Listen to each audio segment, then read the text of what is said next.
स्वागत है आप सभी का आपकी अपनी क्लासेस कन्फर्म क्लासेस में।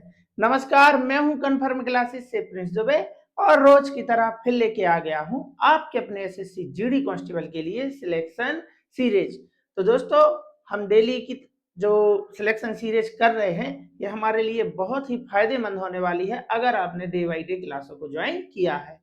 तो जो भी अभी आपके फ्रेंड्स हों, भाई बहन हों, जिनकी अभी प्रैक्टिस रुक गई है, प्रैक्टिस करना चाहते हैं लेकिन सोर्सेस नहीं मिल रहे हैं, तो उन्हें कन्फर्म क्लासेस के बारे में आप बताइए और उन तक अपनी क्लास को पहुंचाइए ताकि वो भी प्रैक्टिस कर सकें और आने वाले एग्जाम में अपना स्कोर बेहतर कर सकें। ठीक है ना? तो चलिए फिर देखते हैं कि आज का पहला क्वेश्चन क्या होने वाला है। चलिए, एक पुस्तक को अंकित मूल्य के 5/12 पर बेचने पर 50% की हानि होती है। किस पर? अंकित मूल्य के। अंकित मूल्य आप जानते ही हैं कि अंकित मूल्य क्या कहलाता है? Market price, MP. बेचने पर यानी कि विक्रय मूल्य की बात हो रही है, ठीक है ना? लेकिन हमसे बाद में क्या पूछ रहा है कि अंकित मूल्य और क्रय मूल्य का अनुपात भी चाहिए, मतलब क्रय मूल्य की भी बात हो रही है। तो भिन्न को पढ़ना मैंने आपको कई क्लासों में सिखाया है, आज फिर बता देता हूं कि उसने कहा है कि 5/12, 5/12। तो अंकित मूल्य के, किसके? अंकित मूल्य के। तो जिस के या का बोलता है नीचे वाली संख्या वही होती है, यानी अंकित मूल्य है अपना ये 12। क्या करता है? बेचने पर, मतलब बेचता कितने में है? 5 पर। अगर अंकित मूल्य 12 है तो बेचता है 5 पर, ऐसा उसने भिन्न में बोला है। पुस्तक को अंकित मूल्य के 5/12 पर बेचने पर, 12 में से 5 पर बेचने पर। तो ये 12 क्या है? अंकित मूल्य है, और ये 5 क्या है? 5 क्या है? विक्रय मूल्य है। तो होता क्या है? 50% की हानि होती है, 50% की हानि होती है। तो 50% का मतलब क्या होता है? इसकी भिन्न होती है 1/2, और ये बता रहा है हमें क्या? हानि। अब लाभ प्रतिशत हो या हानि प्रतिशत, नीचे वाली संख्या कहलाती है क्रय मूल्य। 2 रुपए की वस्तु को 1 रुपए की हानि पर बेचेगा, अगर ये हानि है तो इसको हानि बोलना है, तो वह 1 रुपए में बेचेगा, 1 रुपए में बेचेगा। तो हमारे यहाँ उनके हिसाब से विक्रय मूल्य दिया है 5, अपने हिसाब से विक्रय मूल्य है 1, चाहिए क्या है? क्रय मूल्य, यानी कि 2। 5 दूनी 10, यानी क्रय मूल्य आ गया अपना 10। तो हमसे अंकित मूल्य और क्रय मूल्य यानी मार्केट प्राइस और कॉस्ट प्राइस का ही तो अनुपात पूछा है। तो मार्केट प्राइस है अपना 12 और कॉस्ट प्राइस है अपना 10। कटता है काट दो, 2 से जाएगा 6 बार, 2 से जाएगा 5 बार, आंसर हो जाएगा 6:5, ऑप्शन नंबर डी। चलिए, ए का 4/5 भाग बी के 2/5 भाग के बराबर है, ए अनुपात बी का मान बताइए। तो देखो, ए का मतलब गुणा, 4/5 भाग बराबर है किसके? बी के मतलब गुणा, के का मतलब गुणा ही होता। 2/5 भाग क्या है? बराबर है। तो इसका क्या करना है? पक्षांतर ही तो करना है। अब अगर देखा जाए तो 5 से 5 कैंसिल हो जाएगा, क्योंकि ये उस साइड जाके ऊपर ही आएगा। इससे अच्छा ये है कि यही कैंसिल कर दो, 2 एकम 2 और 2 दूनी 4। तो ए बटे बी अनुपात बताना है, मतलब फ्रैक्शन में लिखना है। क्या बचा सामने? सामने बचा है 1, इस 2 को भी नीचे ले जाओगे, मतलब उस साइड ले जाओगे तो नीचे आएगा, गुणा में था उस साइड जाके भाग में आएगा। तो ए की वैल्यू 1 है, बी की वैल्यू 2 है, मतलब अनुपात आ गया 1:2। ए और बी का अनुपात है 1:2। चलिए, ए और बी एक काम को 14/3 दिनों में पूरा कर सकते हैं, जबकि बी और सी उसी काम को 12/5 दिनों में पूरा कर सकते हैं, तथा सी और ए उसी काम को 16/3 दिनों में पूरा कर सकते हैं। एक साथ काम को करके तीनों मिलकर उसी काम का कितना भाग 2 दिनों में पूरा कर पाएंगे? यानी कि आपको पहले तो चाहिए इनकी क्षमता, यानी पहले आपको इनकी क्षमता निकालनी पड़ेगी। और आप दिन देख रहे हैं ना, यहाँ पे, यहाँ देखो फ्रैक्शन में है, यहाँ भिन्न है, यहाँ भिन्न है। यानी अगर देखा जाए 2024 का क्वेश्चन है, आया होगा किसी शिफ्ट में, तो थोड़ा सा कैलकुलेटिव हो सकता है अगर बच्चों को सही तरीका मालूम नहीं है। तो देखो, 2 लोग हैं, ए और बी मिलके कर रहे हैं। तो ए और बी जब मिलके कर रहे हैं तो वो कर पा रहे हैं 14/3 दिनों में। ठीक है, इसी तरीके से लिख लो। उसके बाद उसने बोला है कि नहीं, बी और सी भी अगर काम पे आएंगे तो बी और सी कर पाएंगे 12/5 दिनों में, है ना? और उसने हमें बताया है फिर कि सी और ए है, तो सी और ए अपना कर रहा है कितने दिनों में, 16/3 दिनों में। तो हमें चाहिए सबसे पहले तो इनका एलसीएम। क्या चाहिए है, एलसीएम चाहिए है ना। तो अब एलसीएम किसका निकालते हैं, तो मैंने आपको पिछली क्लासेस में बताया है कि जब भी भिन्न में आ जाए आ जाने तो कोई दिक्कत नहीं है, आपको ऊपर ऊपर वाली संख्याओं का क्या चाहिए है, एलसीएम। कैसे, यानी कि 16 और 12 का अगर एलसीएम देखें तो आ जाएगा 48। 16 और 12 का एलसीएम देखोगे तो 48 आ जाएगा। अब 48 हमें चाहिए है, 48 और 14 का एलसीएम। तो 48 जो है और 14 जो है 2 से कटता है। किससे कटता है, 2, यानी कि 2 इनका कॉमन वो हो गया, फैक्टर हो गया, गुणनखंड।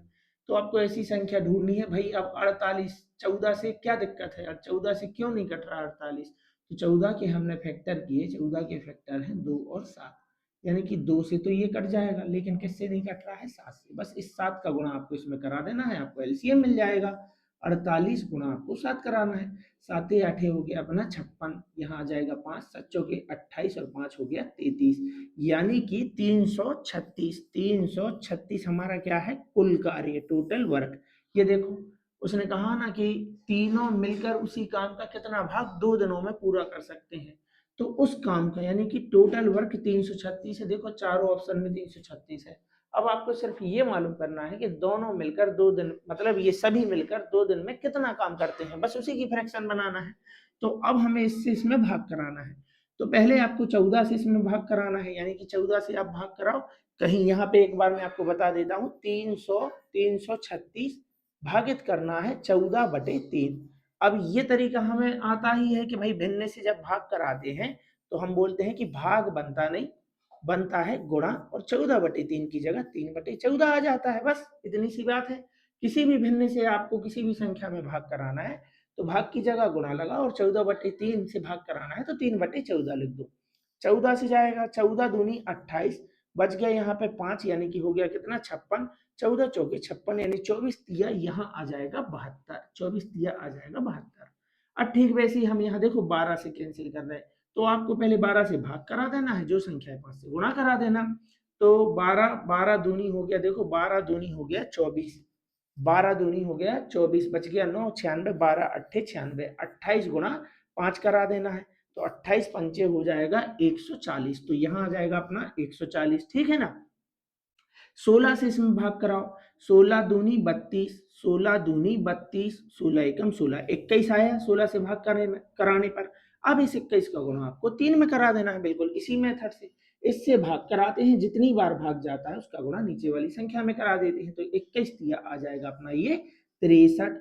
तो ये इन तीनों के द्वारा किया गया कुल कार्य पर लिख रहे हैं। 3 और 2 हो जाएगा 5, 6 4 10, 10 और 7 हो जाएगा 17, और एक और एक 2, यानी 275 यूनिट काम होगा। तो 275 यूनिट काम होगा तो तीनों मिलके, लेकिन कब, जब तीनों आएंगे 2 बार, यानी कि ए बी और सी जब 2 बार काम पर आते हैं तब 275 यूनिट काम होता है। अच्छा, तो एक बार आएंगे जब, अरे भाई एक की क्षमता चाहिए है, एक बार की वैल्यू चाहिए है, तो 2 से भाग करा दो। 2 बार में 275, तो एक बार में 275/2, तो एक दिन में काम होगा 275/2 जब तीनों काम पे आएंगे। हमें एक दिन का नहीं चाहिए है, हमें तो चाहिए है 2 दिन का। तो एक दिन में 275/2 यूनिट काम होगा, तो 2 दिन में कितना होगा, गुणा 2, 2 से 2 कट गया, यानी 2 दिन में काम होगा 275। और यही उनने हमसे पूछा है कि 2 दिन में कितना काम करेंगे, कितना भाग काम करेंगे, 275 करेंगे कितने में से, 336 में से, 336 में से 275/336 हमारा आंसर है। ठीक है ना। तो इस तरीके से आपको इस क्वेश्चन को करना है। चलिए, उसी टाइप का लगभग एक और क्वेश्चन है जो भिन्न के साथ है, तो मैंने उसी में मुझे मिला, तो मैंने सोचा कि जिन बच्चों को नहीं आता है तो उसी टाइप का एक और क्वेश्चन अपन ऐड कर लेते हैं, ताकि आपका कॉन्सेप्ट क्लियर हो ही जाए। ए किसी काम को 7 घंटे में करता है, ए कर रहा है 7 घंटे में, बी और सी उसे, कौन बी है और अपना सी है, उसे कर रहे हैं 21/21 यहाँ क्या आ गया, ये 21/4 में, 21/4 घंटे में। तथा सी और ए को अगर बुला लिया जाए, सी और ए दोनों को अगर बुला लिया जाए, तो काम हो जाता है 7/2 घंटे में। तो भिन्न अगर आ जाती है तो ये अच्छी बात है। अच्छी बात क्यों है? अच्छी बात यह है कि बहुत से बच्चे ऐसे क्वेश्चन देख के नहीं जाते हैं और वहां घबरा जाते हैं, लेकिन अगर आप देख के जाओगे तो कंपटीशन में जीतेगा कौन? फिर आप ही जीतोगे, क्योंकि आपकी प्रैक्टिस में आपने ऐसे क्वेश्चन देखे हैं। ये क्वेश्चन तब नहीं बनते जब अचानक से एग्जाम में आ जाते हैं, घबरा जाते हैं, समय भी वैसे भी कम होता है। तो आपने अगर प्रैक्टिस में इस टाइप के क्वेश्चन देखे हैं तो ये तो बहुत अच्छी बात है कि अगर बाई चांस आ भी गया इस लेवल का कोई क्वेश्चन तो आप इजीली बना ले जाओगे, क्योंकि आपने इस टाइप का क्वेश्चन पहले देखा है। तो क्या करना है, किसका एलसीएम लेते हैं? अभी हमने सीखा सिर्फ ऊपर ऊपर वाले का। 7 21 7 का एलसीएम हो जाएगा 21। 7 तिया 21, सिर्फ 3 आ जाएगा क्योंकि इसके बटे में तो कुछ था नहीं। 21 एकम 21, एक बार भाग गया, उस एक का गुणा नीचे वाले में करा दो। 21 एकम 21, एक चौके 4, यानी यहाँ आ जाएगा 4। 7 तिया 21, 3 नहीं लिखना है, 3 दूनी 6। बात समझ रहे ना? यानी कि हमने 21 में भाग कराया है 7/2 से। हम क्या बोलते थे? 21 भाग बनता नहीं, बनता है गुणा, तो 2/7 भिन्न को पलट देते हैं। 7 तिया 21, 3 दूनी देखो 6। तो ये कैलकुलेशन आपको बोलते बोलते करना है, ऊपर वाले से भाग नीचे में गुणा। 7 तिया 21 दूनी 3 दूनी 6, ठीक है ना? तो ये आ गई भाई क्षमता। बी, अकेले उस काम को करने में कितना समय लगेगा? तो मतलब आपको चाहिए पहले किसकी क्षमता? किसकी क्षमता चाहिए आपको? बी की। तो हमें मालूम है ए की क्षमता। तो ए की क्षमता है 3, ये होती है देखो क्षमता। ए की क्षमता है 3, जबकि सी और ए की क्षमता थी 6। तो इस 6 में से अगर आपने 3 निकाल दिया तो बचा क्या? 3। ये 3 किसकी क्षमता है? ए। अगर सी और ए की क्षमता से ए की क्षमता निकाल दोगे तो बची क्या?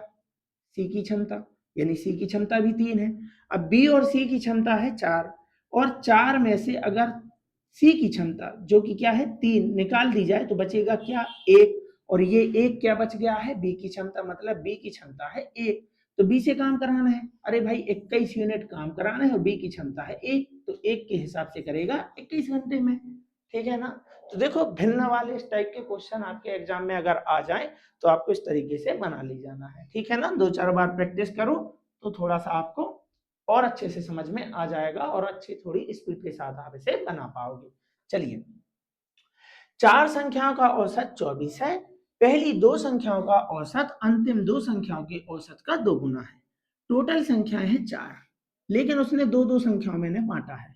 ये हो गई शुरुआत की 2 संख्या, ये बाद की 2 संख्या। फिर उसने हमसे बोला है कि ये जो शुरुआत की 2 संख्या है, पहली 2 संख्या का औसत अंतिम 2 संख्याओं की औसत का 2 गुना है। अगर इनका औसत 1 है तो इनका औसत है 2 गुना, यानी 1 दूनी 2। ठीक। अब हमें बताया है कि 4 संख्याओं का जो औसत है, 4 संख्याओं का जो औसत है वह कितना दिया है? 24। 24 औसत मतलब होता है हर एक की वैल्यू। तो अगर आपको औसत मालूम है किसी कितनी भी संख्याओं का तो आपको योगफल भी मालूम है। कैसे? अरे भाई हर एक संख्या, औसत मतलब हर एक संख्या 24 है और संख्याएं हैं कितनी? 4, यानी इनका जो योग होगा, इनका जो योगफल होगा, सम होगा, वो क्या होगा? 24 गुणा 4, 24 गुणा 4। ठीक। अब हमने कहा ये तो क्या था? औसत था। 2 संख्याओं का औसत 2 है, मतलब हर एक संख्या 2 है तो 2 संख्या मिलकर 2 दूनी 4 हुई। हर एक संख्या 1 है, औसत मतलब हर एक संख्या 1 है तो 2 संख्या मिलकर 1 दूनी 2 हुई। तो अपने हिसाब से योगफल कितना हो गया? 6। उनके हिसाब से योगफल कितना है? 24 गुणा 4। हर एक संख्या 24 थी और ऐसी 4 संख्याएं थी, तो उनके हिसाब से योगफल है 24 गुणा 4। अपने हिसाब से योगफल, संख्याओं का योगफल है 6। चाहिए क्या? क्या चाहिए? अंतिम 2 संख्याओं का योग कितना है? तो योग हमने निकाल लिया था, यही तो योग है, यही तो योग है। पहली 2 संख्याओं का योग है 2 दूनी 4, अंतिम 2 संख्याओं का योग है 1 दूनी 2। सर गुणा क्यों करा रहे हैं? औसत का मतलब होता है हर एक की वैल्यू। अंतिम 2 संख्याओं, ये हमें औसत दिया था, 2 संख्याओं का औसत 1 है, मतलब हर एक संख्या 1 है तो 2 संख्याएं 2 होंगी। पहली 2 संख्याओं का औसत 2 है, हर एक संख्या 2 है तो 2 संख्या मिलकर 2 दूनी 4 हुई ना, तो ये योग है। उनके हिसाब से योगफल है 24 गुणा 4, अपने हिसाब से योगफल है 6। चाहिए क्या है? तो चाहिए क्या है? चाहिए है अंतिम 2 संख्याओं का योग कितना है? 2, यानी हमें चाहिए है 2 की वैल्यू। 6 से जाएगा, 6 चौको 24, 4 चौकी 16 दूनी 32 हमारा आंसर होगा। तो देखो उसने औसत बताया था, औसत से हमने योगफल बना लिया। कैसे बना लिया? औसत मतलब हर एक, हर एक संख्या 24 है और ऐसी 4 संख्या है, तो 24 चौके 96 होगा ना योगफल। तो 96 नहीं लिखना है, 24 गुणा 4 ही लिख दो, कटना है ही उसे, है ना। चलिए, तो इस तरीके से एलसीएम 2024 में पूछा गया था। एक क्वेश्चन और मैंने आपको पहले कराया है, आप यहाँ इसे चाहें तो कर सकते हैं, और जो बच्चे नए हैं वो फिर से सीख लें। तो जब घात वाले क्वेश्चन आते हैं और उनमें आपसे एलसीएम पूछता है तो क्या करना है, सिर्फ आपको सबसे बड़ी घात बतानी है। यहाँ है 2 के ऊपर 4 की घात, यहाँ फिर से 2 के ऊपर 5, 2 के ऊपर 5, तो सबसे बड़ी घात हो गई 2 वाली कैटेगरी में 2 के ऊपर 5 की घात, गुणा के बदले गुणा लगा दो। 3 के ऊपर 3 की घात, 3 के ऊपर 2 की घात, 3 के ऊपर 6 की घात, तो एलसीएम में सबसे बड़ी घात बताना है, बस बात खत्म। 3 के ऊपर 6 की घात, और भी है क्या, कुछ नहीं है, तो बस यही हमारा आंसर हो जाएगा, 2 के ऊपर 5 की घात, 2 के ऊपर 6 की घात, ठीक है ना। चलिए, 7% प्रति वर्ष की दर से साधारण ब्याज पर 350 रुपए का मासिक ब्याज अर्जित करने के लिए आवश्यक राशि क्या है। बच्चे कई बार गलती कर देते हैं, इस शब्द को नहीं पढ़ते, क्वेश्चन में कुछ नहीं था, लेकिन इस शब्द को बताना था कि आपको देख लेना है कि यहाँ पे आपकी जो दर है वह है प्रति वर्ष यानी वार्षिक, जबकि आपके पास ब्याज क्या है, ब्याज कैसा है, मासिक। तो या तो ब्याज को वार्षिक बना लो, ब्याज को साल भर का बना लो, या फिर दर को 1 महीने की बना लो। तो भाई ब्याज को बना लो, ब्याज को बनाना आसान है। 1 महीने का ब्याज है 350, 350, तो 1 साल का 12 महीने का क्या होगा, 350 गुणा 12, ये आ गया ब्याज। ये हमारा ब्याज आ गया, कैसा ब्याज आ गया, वार्षिक, साल भर का। और दर भी हमारी वार्षिक थी, 7%, 7/100। ब्याज किस पे मिलता है, मूलधन पर। और दर कैसी है, वार्षिक। दर कैसी है, वार्षिक। वार्षिक मतलब 1 वर्ष की, वार्षिक मतलब वर्ष भर की, 1 साल की। तो ये 1 साल का ब्याज है। अगर ये दर है, दर से अगर आपने भिन्न बनाई है, तो ब्याज मिलता किस पे है, मूलधन पर। तो नीचे वाली संख्या मूलधन है, ये ब्याज है। कितने वर्ष का ब्याज है, 1 वर्ष का, क्योंकि दर होती है वार्षिक। तो 1 साल का ब्याज ये है, उनके हिसाब से 1 साल का ब्याज। तो 1 साल का 350 नहीं है, ये मासिक है, 1 महीने का। हमें 1 साल का बनाना था, सो 350 गुणा 12 कर दिया। 1 साल का ब्याज है 350 गुणा 12, अपने हिसाब से 1 साल का ब्याज है 7, चाहिए है मूलधन, मूलधन यानी कि 100। कितना है मूलधन यहाँ पे, 100। 7 से काट दो, 7 एकम, 7 पंचे 35, शून्य का शून्य, 12 पंचे हो गया अपना 60, शून्य का शून्य, और 2 शून्य ये थे तो लगा दिए, हो गया आंसर 60,000, ऑप्शन नंबर बी। चलिए, तो अभी तक आपने कितने क्वेश्चन सॉल्व किए हैं ये आपको कमेंट बॉक्स में बताना है, और साथ में बीच में आपको क्लास को लाइक भी कर देना है, और हो सके तो शेयर भी कर देना है। चलिए, 4 घंटियां इस टाइप का क्वेश्चन आईएमपी टिक कर दूं, आपकी किसी ना किसी शिफ्ट में आने वाला है। आसान क्वेश्चन है लेकिन आने वाला है, तो भाई मैं क्या करूं, जो आना है तो वो बता रहा हूं, आपको वही करना है भाई जो आना है। बिल्कुल घबराने की जरूरत नहीं है। आप सीजीएल का पेपर देने नहीं जा रहे, आप एनटीपीसी का पेपर देने नहीं जा रहे हैं, आप जा रहे हैं एसएससी जीडी कांस्टेबल का पेपर देने। बात को समझो। कई बार आप बहुत ज्यादा पढ़ के चले जाते हैं, वो भी पढ़ के चले जाते हैं जो आपके काम का था ही नहीं, आया ही नहीं अभी तक उस लेवल का। भाई पढ़ना अच्छी बात है, लेकिन कांस्टेबल की तैयारी करता कौन है ये तो बता दो मुझे। कौन करता है तैयारी, जिसके पास ढेर सारी जायदाद है, पढ़ने का अच्छा खासा बजट है, वो जीडी की तैयारी करने जाता है? नहीं साहब, जीडी की तैयारी करते हैं निम्न वर्गीय परिवार, मध्यम वर्गीय परिवार। अरे भाई, अपने जैसे लोग जीडी की तैयारी करते हैं। ये बात और है कि भाई सीजीएल की तैयारी करते करते बच्चा जब वहां नहीं पढ़ पाता अच्छे से, तो बोल देता है कि सीजीएल की मैंने तैयारी की, निकला कांस्टेबल। तो उसने कोई तैयारी नहीं की भाई सीजीएल की। आप जिस लेवल की तैयारी कर रहे हैं, जिस लेवल का आप पेपर का लेवल उठा के देखो, जो लेवल था वही लेवल रहेगा। किसी किसी शिफ्ट में ऊपर नीचे 1-2 क्वेश्चन हो सकते हैं, लेकिन बिल्कुल घबराने की जरूरत नहीं है, अच्छा पेपर आएगा, ठीक है ना। तो इसी टाइप के क्वेश्चन आपको देखने को मिलेंगे, 16-17 क्वेश्चन इसी टाइप के होंगे जो इजिली आप कर पाओगे, यानी कि हर चैप्टर के बेसिक से क्वेश्चन होंगे, शुरुआत के 3-4 टाइप के जो क्वेश्चन होते हैं वहां से। इस बात को आप रिकॉर्ड करके तो मैं दे ही रहा हूँ, एग्जाम के बाद आप मुझे भेज देना, है ना। चलिए, तो क्या चाहिए है, 4 घंटियां 6, 8, 9 और 10 सेकंड के अंतराल से बजती हैं। सभी घंटियां एक ही समय पर बजती हैं, एक साथ बजी थी। कितने मिनट बाद फिर से एक साथ बजेंगी, तो भाई ये है सेकंड। आपका जो आंसर आएगा फिलहाल तो सेकंड में आएगा, आपको मिनट बनाना पड़ेगा। दूसरी बात, घंटी हो, सिग्नल की बत्तियां होती हैं एक साथ जली थी, अब कब जलेंगी, इस तरीके से आपसे पूछेगा। तो कभी भी एक साथ जलाना है, एक साथ इनको बजाना है, कहाँ बजेंगी एक साथ, एलसीएम पर, मतलब वो संख्या बता दो जो इन सभी से कटती हो, यानी इनका एलसीएम, इनके एलसीएम पर ये घंटियां एक साथ बजेंगी। तो एलसीएम कैसे निकालते हैं, देखो यहाँ देखो, छोटी छोटी संख्याओं का, 6 और 8 का एलसीएम बताओ, मतलब ऐसी संख्या बताओ जो 6 से भी कटती हो और 8 से भी कटती हो, 6 से भी कटती हो और 8 से भी कटती हो। तो वो संख्या है देखो 24, 6 चौको 24, 8 तिया 24, चलो हो गया, इन दोनों का हो गया। अब 24 और 9 से पूछो, क्या 9 से 24 कटता है, क्या 9 से 24 कटता है, आप कहेंगे नहीं कटता है। तो 24 और 9 की कोई ऐसी संख्या है 24 और 9 के पहाड़े में जो दोनों से कटती हो, हाँ सर है। 24 और 9 में एक संख्या ऐसी है जो दोनों से कट जाएगी, वो है 72। 24 तिया 72, 9 8 72। अब हमें बताना है 72 और 10 का एलसीएम, बोल दो 720, नहीं जल्दबाजी हो गई भाई, 10 से कौन कटेगा, 10 से कौन कटेगा, सिर्फ वही कटता है जिसके लास्ट में 0 हो। तो हाँ सर 720 आ जाएगा। नहीं भाई, 720, 720 जो है 360, 720 के पहाड़े में 360 आएगा, 7 पंचे 35, यानी 70 पंचे 350 और 2 पंचे 10। यहाँ लास्ट में 2 है, तो 2 का पहाड़ा 5 बार पढ़ोगे तो 2 पंचे 10 आएगा कि नहीं आएगा, तो 10 में तो शून्य होगा ही होगा।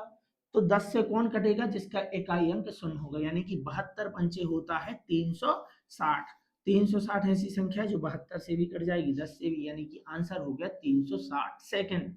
लेकिन उसने हमसे पूछा था मिनट में, 360 सेकंड को हमें क्या बना देना है, मिनट। तो कैसे बनाओगे, एक मतलब 1 मिनट में कितने सेकंड होते हैं, 60, यानी 60 सेकंड से 1 मिनट बनता है। तो जब सेकंड से मिनट बनाना है 60 से भाग कर आते हैं, शून्य से शून्य गया, 6 से जाएगा 6 बार, 6 6 36, आंसर हो जाएगा 6 मिनट। यानी घंटियों को अगर साथ में बजाना है तो हमें चाहिए सिर्फ और सिर्फ इनका एलसीएम, क्या चाहिए है, एलसीएम, ठीक है ना। तो बस एलसीएम निकाल देना। अगर यहाँ सेकंड में ही होता तो उतना अपन लिखते ही नहीं, अपन बता देते, किससे बता देते, ऑप्शन से बता देते, ठीक है ना। चलिए ये देखो, 58 पे 29 की पावर है को 5 से भाग देने पर शेषफल क्या होगा। अब जब बच्चे ने देखे ही नहीं ऐसे क्वेश्चन, वहां देखा एग्जाम में, अरे दादा क्या आ गया, 58 को 29 बार लिखना है, फिर 5 से, मतलब 58 को 29 बार गुणा कराना है, फिर हम उसको 5 से भाग कराएंगे, फिर शेषफल। बेटा 2-3 शिफ्ट हो जाएंगी, आपका पेपर तो ठीक है, जो एग्जाम आप देने जा रहे हो उसकी 2-3 शिफ्ट हो जाएंगी, तब भी आपका आंसर नहीं आएगा भाई, इस तरीके से, क्योंकि आपको तरीका नहीं मालूम है। तो देखो 58, अभी 29 की पावर छोड़ दो, 29 की पावर को भूल जाओ कि है भी।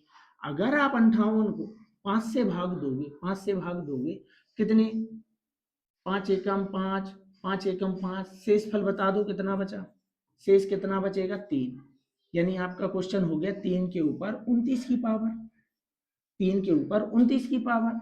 तो अगर आपने नंबर सिस्टम वगैरह पढ़ा है तो उसमें आपको ये चीजें सीखने को मिली होंगी कि 3 के ऊपर अब 29 की पावर है, तो हमसे पूछ रहा है कि भाई शेषफल आएगा क्या, शेषफल आएगा क्या।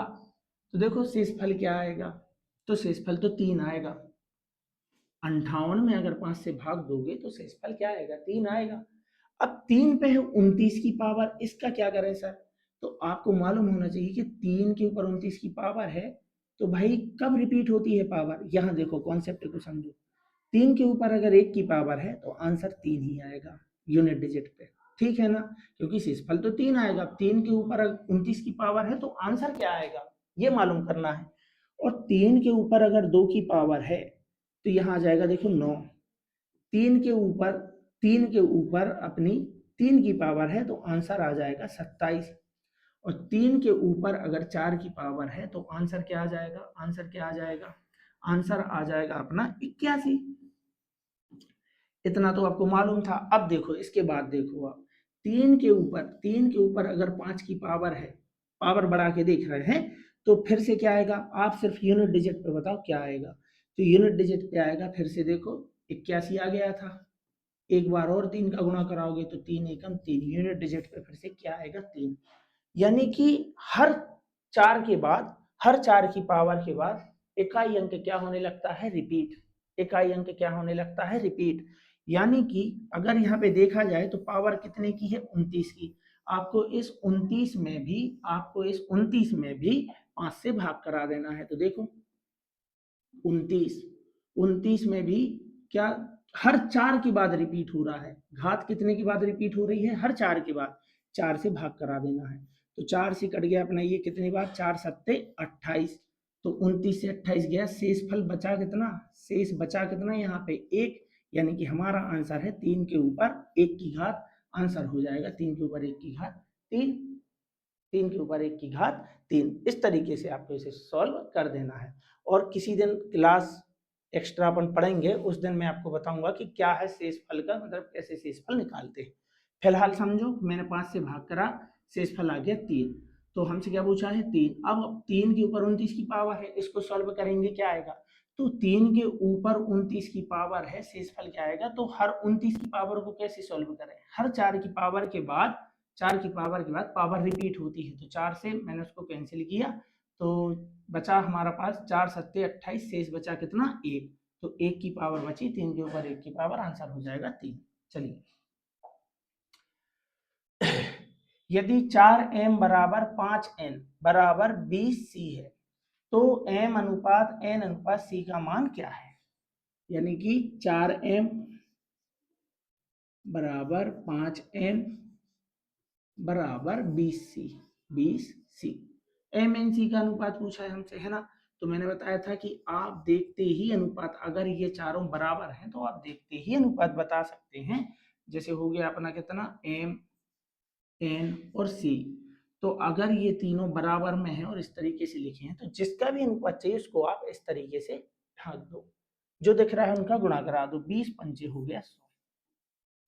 इसका अनुपात चाहिए है, इसी को छोड़ दो, मिटाना नहीं है, सिर्फ छोड़ दो, 20 चौके हो गया अपना देखो 80। इसका चाहिए है, 4 पंचे हो गया देखो 20, इस तरीके से छोड़ देना है, 0 0 0 गया, 2 एकम, 2 चौके 8 और 2 पंचे 10, आंसर हो जाएगा 5 4 1, ऑप्शन नंबर बी। ठीक है ना। चलिए 5 संख्याओं का औसत 36 है, पहली 2 संख्याओं का औसत अंतिम 3 संख्याओं के औसत का 1.5 गुना है, तो पहली 2 संख्याओं का योग कितना है। तो बिल्कुल वैसा ही क्वेश्चन है जैसा हमने अभी क्लास में किया है, तो इस टाइप का एक और क्वेश्चन मिल गया है, तो मैंने कहा कि इसी में ऐड कर देते हैं, ताकि आज आप इस तरीके के क्वेश्चन को सीख ही जाओ, और आने वाले एग्जाम में अगर रिपीट होता है तो आपसे तो बनना ही चाहिए फिर, है ना।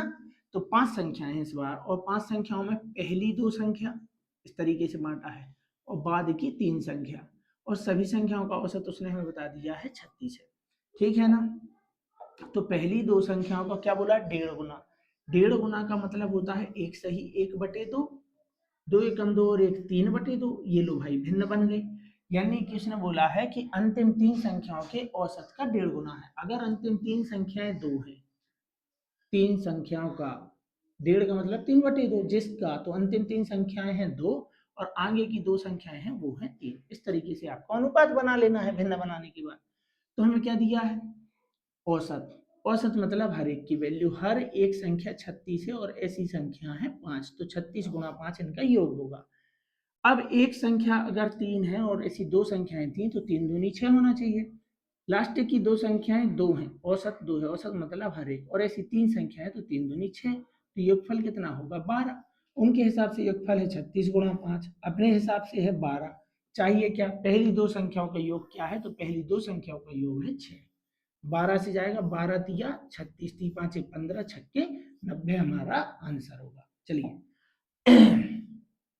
तो इसका वर्गमूल पूछा है, तो दशमलव और शून्य को भूल जाओ, दशमलव और शून्य को आप भूल जाओ। आप बताओ 81 का वर्गमूल आपको मालूम है, यानी 81 किसका वर्ग है, वर्गमूल का मतलब है 81 किसका वर्ग है, तो 81 सर 9 का वर्ग है। अब सर क्या करें, ऐसा तो है ही नहीं, यहाँ पे ऐसा तो है ही नहीं, 81 लिख लो 9 का वर्ग। अब आपको देखना है दशमलव के बाद कितने अंक थे, 1 2 3 4 5 6, 6 अंक थे ना, 6 अंक थे, तो 6 का आधा कर दो, कितने हो गए 3, 3 अंक बाद दशमलव लगा दो बस। 4 अंक होते तो 2 अंक बाद लगाते, 8 अंक बाद होता, यानी कि दशमलव के बाद 8 अंक होते, तो हम दशमलव लगाते 4 अंक बाद, जस्ट आधा करना है आपको। 81 का वर्गमूल हो गया 9, 6 अंकों के बाद दशमलव है, हमें लगाना है 3 अंक बाद, तो 1 अंक हो गया, 2, 3 दशमलव लगा दो, दशमलव के आगे कुछ नहीं है तो शून्य, तो आंसर हो जाएगा 0.009।